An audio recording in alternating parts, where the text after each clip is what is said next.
208장 찬송하십시다. 찬송가 208장입니다.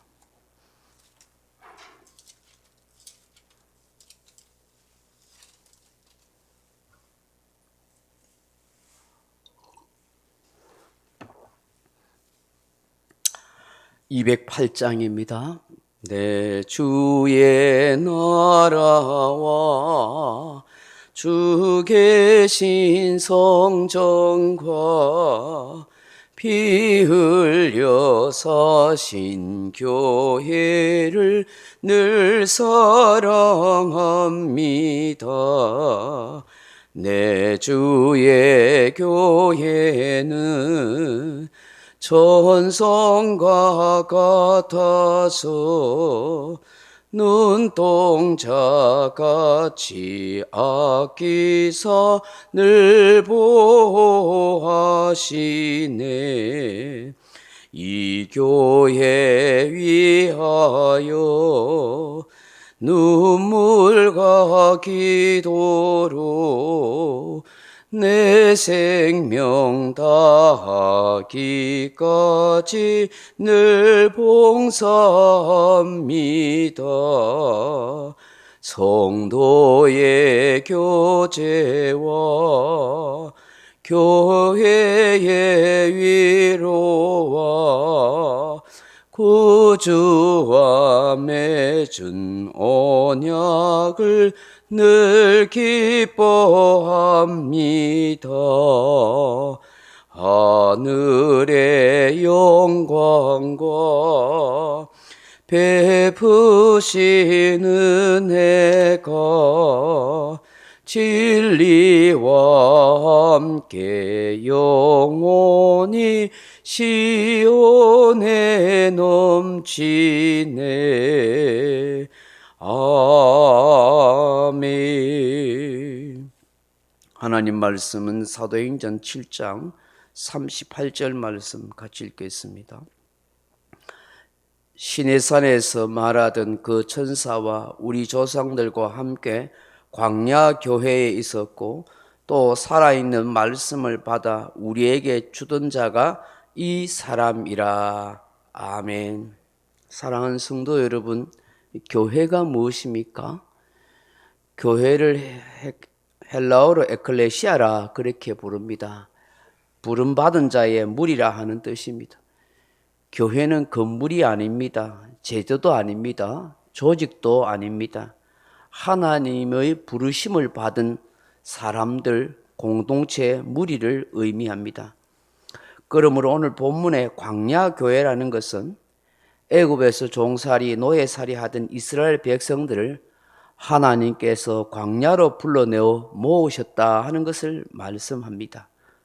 카할이라고도 하는데 여호와의 총회라고 말하기도 합니다. 여호와 하나님의 백성들이 함께 모인 곳이라 하는 의미입니다. 비록 풀 한 포기 제대로 나지 않는 곳이고 마실 물도 구하기 어려운 곳이지만 그곳에 하나님이 사랑하는 백성들이 있다면 그것은 곧 교회라 하는 것입니다. 오늘날 많은 사람들이 교회에 대해서 잘못된 개념을 가지고 있습니다. 교회가 마치 화려하고 멋진 건물인 양 생각하거나 자랑합니다. 또는 좋은 시스템이나 조직처럼 생각합니다. 그런 것이 필요 없는 것은 아니지만 그 자체가 교회일 수는 없습니다. 교회 본질이 아니라 하는 것입니다. 오히려 그러한 것들이 참 교회를 알지 못하게 하거나 왜곡되게 만들 수 있다 하는 것입니다.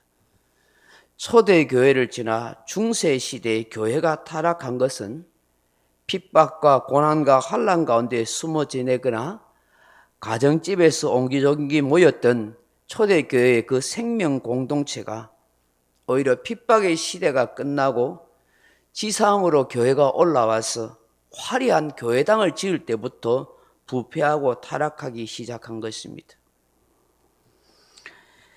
지상으로 올라와서 교회당을 화려하게 멋지게 짓고 교회의 조직이 생기고 계급화되면서부터 타락합니다.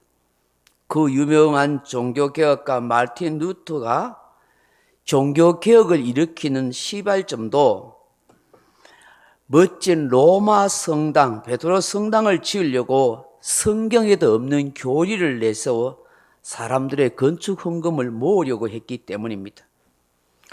헌금 주머니에 헌금을 땡그랑 넣으면 믿지 않는 지옥에 가 있는 가족들도 지옥과 천국의 중간 단계라고 말하는 연옥에 갈 수 있고, 더 많은 헌금을 하면 그 연옥에서 천국으로 간다는 그런 엉터리 교리를 가르쳐 사람들을 미혹했기 때문입니다. 예수 그리스도를 믿음으로 제사함 받아 천국 가고 구원 얻는 것이지, 결코 선행이나 공로를 많이 쌓거나 헌금을 많이 해서 천국 갈 수 있는 것은 아닌 것입니다. 그런데 사람들은 그 당시 계급화되어 있던 교황이나 추기경, 주교, 신부의 말을 곧이곧대로 믿고 받아들인 것입니다. 교회가 거대한 건물과 조직 또 시스템이 있고 많은 그런 신부와 그런 추기경과 교황이 있었음에도 불구하고 그것은 참 교회가 되지 못했던 것입니다. 그래서 종교개혁, 신앙개혁이 일어나서 성경적인 교회, 참 교회를 세우고자 한 것입니다.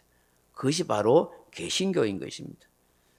그런데 그 개신교도 천주교 로마 가톨릭처럼 화려한 교회 건물이나 인원수, 많은 헌금과 조직을 더 중요하게 여기고 자랑한다면 그 또한 타락하는 개신교일 수밖에 없고 또다시 신앙개혁이 일어나야 한다 하는 것입니다. 교회는 예수 그리스도를 구주와 주님으로 진정으로 믿고 영접하고 회개한 사람들의 모임입니다. 성령으로 거듭난 사람들의 회중들인 것입니다. 그러므로 그들이 광야에 있든지 바닷가에 있든지 산속에 있든지 믿는 사람들이 모인 곳이 바로 교회라 하는 것입니다. 저는 아프리카에서 신실하게 믿는 성도들을 찾는 일에 암호를 사용한다는 것에 늘 깊이 생각해 봅니다. 그 아프리카 나라의 토착 종교나 혹은 이슬람 종교 때문에 또는 정치적인 이유 때문에 예수 믿는 것을 금지하고 핍박을 하는 그런 아프리카가 있습니다. 그래서 거기에 있는 성도들이 진짜 성도인지 가짜 성도인지를 알기 위해서 왜 그런 공동체에 와서 고발할 수가 있기 때문에 암호를 묻고 답한다고 합니다. 그 암호가 뭐냐면 당신의 밭은 푸릅니까? 하는 물음입니다. 그래서 진짜 성도는 예, 제 밭은 푸릅니다 라고 답하면 흔쾌히 자신들의 모임인 비밀 아지트, 비밀 장소로 데려와서 함께 예배를 드리고 형제를 나눈다 하는 것입니다. 당신의 밭이 푸르냐 하는 것의 의미가 뭘까요? 저는 생각해 봅니다. 아프리카의 푸른 초원을 연상할 수 있겠지만 당신의 신앙이 저 푸른 초원처럼 푸르고 또 푸르냐? 그렇게 묻는 것이 아니겠냐 하는 것입니다. 참 신앙을 가진 고백하는 사람은 진정한 그리스도이요 교회라 하는 것입니다. 스데반 집사는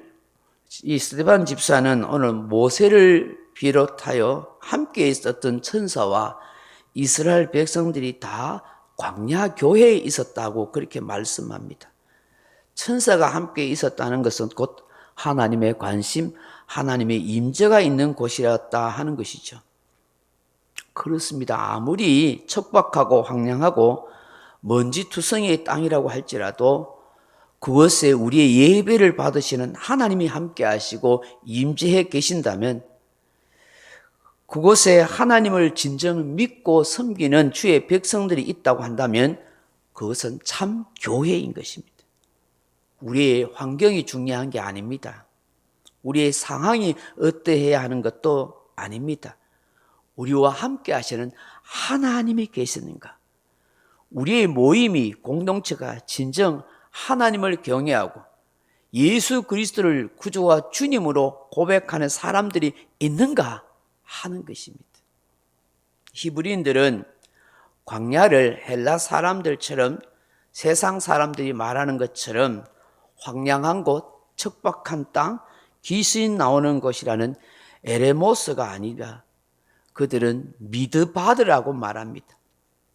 광야는 미드바르인데 이 미드바르가 다바르, 말씀이라는 단어에서 나왔습니다.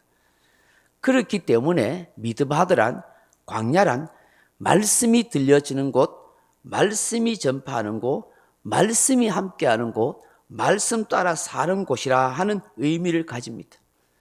믿음의 사람들, 참 신앙의 히브리인들은 그러므로 광야 생활을 말씀과 함께하고 하나님과 함께하는 신혼여행, 허니문 여행이었다, 그렇게 말합니다.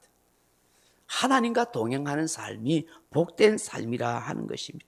하나님이 모든 삶을 인도하시고 책임주시고 역사해 주시는 은혜의 시간이었다는 것입니다. 우리 모두는 지금 세상 속에서 광야 교회를 살고 있는지 모릅니다.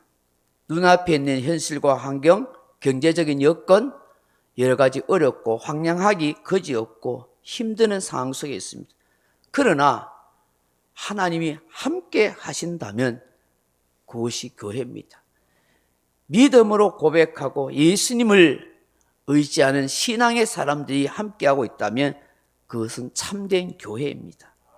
우리의 교회가 진정한 광야교회, 참된 교회가 될 수 있도록 항상 하나님의 은혜를 구할 수 있는 우리 모두가 되기를 주님의 이름으로 축원합니다.